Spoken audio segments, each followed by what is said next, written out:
On se retrouve donc pour cette revue de presse de l'économie.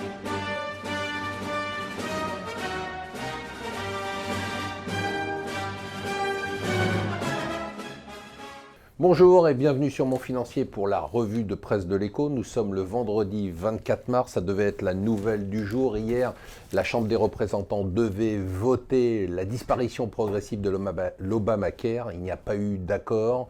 Alors Trump a mis la pression, il a dit écoutez c'est simple, soit vous votez tout de suite, soit il va y avoir des représailles, du coup on revote aujourd'hui, ça va avoir beaucoup d'importance, ça fait la une de tous les journaux pour des raisons très simples, c'est qu'on va savoir si Trump contrôle ou pas les républicains du Congrès, a priori ça devrait passer, si ça passe, ça aura un impact très positif sur les marchés, la raison est simple, c'est que les gens se disent, si on a réussi à faire passer l'Obamacare, enfin la suppression de l'Obamacare progressive, eh bien derrière on va pouvoir s'intéresser à la baisse des impôts et ça, c'est un élément extrêmement positif. Alors on prépare le 60e anniversaire du traité de création de l'Union européenne et il y a de plus en plus de déclarations et notamment de Schäuble. Schäuble c'est le ministre des Finances allemand et lui il prône une Europe à deux vitesses. Alors on ne sait pas ce qui va se passer, on va en parler. Il y a bien évidemment les pays de l'Est qui disent non, nous on ne veut pas être exclus. De l'autre côté, on a la montée des populismes un peu partout. Ça va être quand même très intéressant. L'Institut Montaigne a fait les comptes. On va vous soigner gratis si on suit les promesses des candidats. C'est assez spectaculaire sur les dépenses de santé, des programmes santé. On a des dépenses qui vont de 280 millions pour Fillon à 16 milliards pour Mélenchon, en passant par 1,6 milliard pour Macron. Enfin, c'est le délire le plus complet. Bien évidemment, bon, on en parle quand même.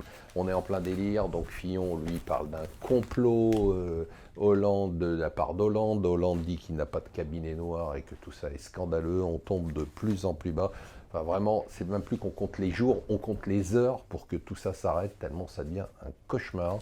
Aux États-Unis, la presse anglo-saxonne, le Financial Times, Wall Street Journal parle beaucoup de la fermeture d'un fonds Eaton Park. Pourquoi ? C'est un hedge fund très connu qui avait été créé par un gars qui à 27 ans, avait été le plus jeune associé de Goldman Sachs. C'est quand même pas mal. Et autre record, quand il a monté son fonds en 2004, il l'a monté avec à l'ouverture 3,5 milliards de dollars, ce qui était l'ouverture la plus spectaculaire d'un fonds spéculatif. Il ferme son fonds faute de performance. L'année dernière, il a perdu 10% alors que le S&P avait gagné 12%.